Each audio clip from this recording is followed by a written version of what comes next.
کے لہجے میں جبریل بولتا ہے۔ ماں جب مسکراتی ہے تو لگتا ہے جنت کی ساری کلیاں کھل اٹھی۔ اللہ نے اس کے سینے میں وہ درد، وہ درد، وہ محبت، وہ الفتوں کا ایک جہاں آباد کر دیا ہے۔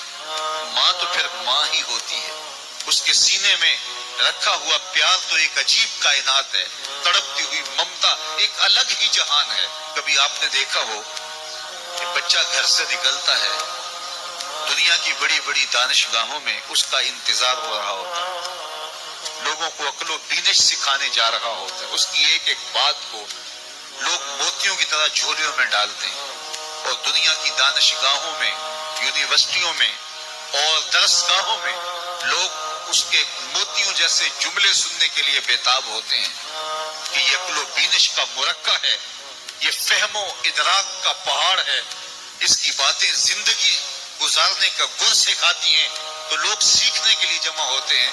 لیکن وہ شخص جب گھر سے نکلتا ہے تو ماں کتنے بھولے انداز میں کہتی ہے، پتر ذرا سڑک دھیان سے عبور کرنا۔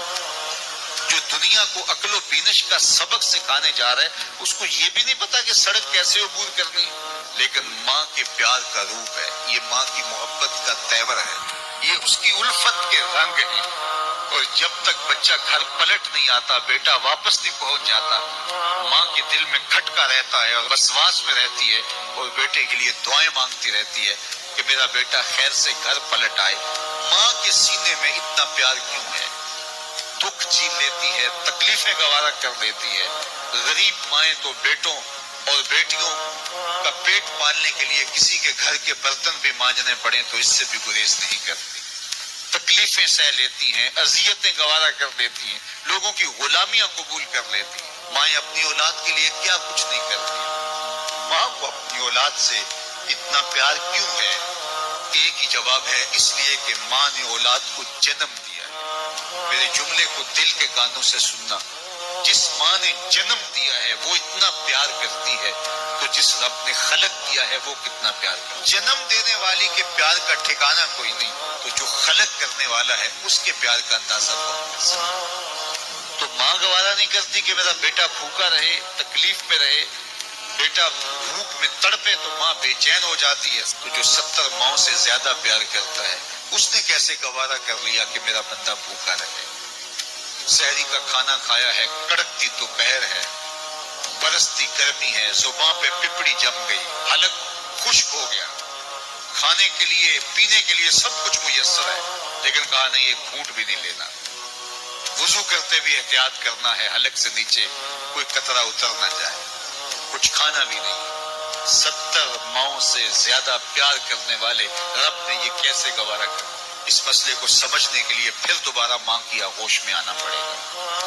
بیٹا بیمار ہو گیا، ماں ڈاکٹر کے پاس لے گئی، اس نے دوا تجویز کی، سیرپ لکھا، وہ کڑوا تھا، بیٹا پیتا نہیں، ماں نے زبردستی اس کو لٹا لیا، اس کا حلق کھولا، منہ کھولا، اس میں قطرے سیرپ کے ٹپکا رہی ہے، بچہ چیختا ہے، روتا ہے، لیکن جو وہ قطرے حلق سے نیچے اترتے جاتے ہیں، ماں کے چہرے پہ طمانینت آتی جاتی ہے۔ کیا ماں صفاق ہو گئی ہے؟ نہیں۔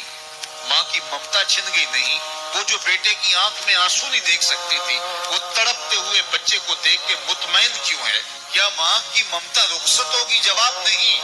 تو پھر کیوں ماں اتنی خوش ہے؟ کہا بیٹا نہیں جانتا، ماں جانتی ہے، چند لمحوں کی تکلیف ہے، کچھ لہجوں کی کڑواہٹ اور تلخی ہے، لیکن یہ سیرپ جب معدے میں اترے گا تو نتیجہ شفا کی صورت میں برآمد ہوگا۔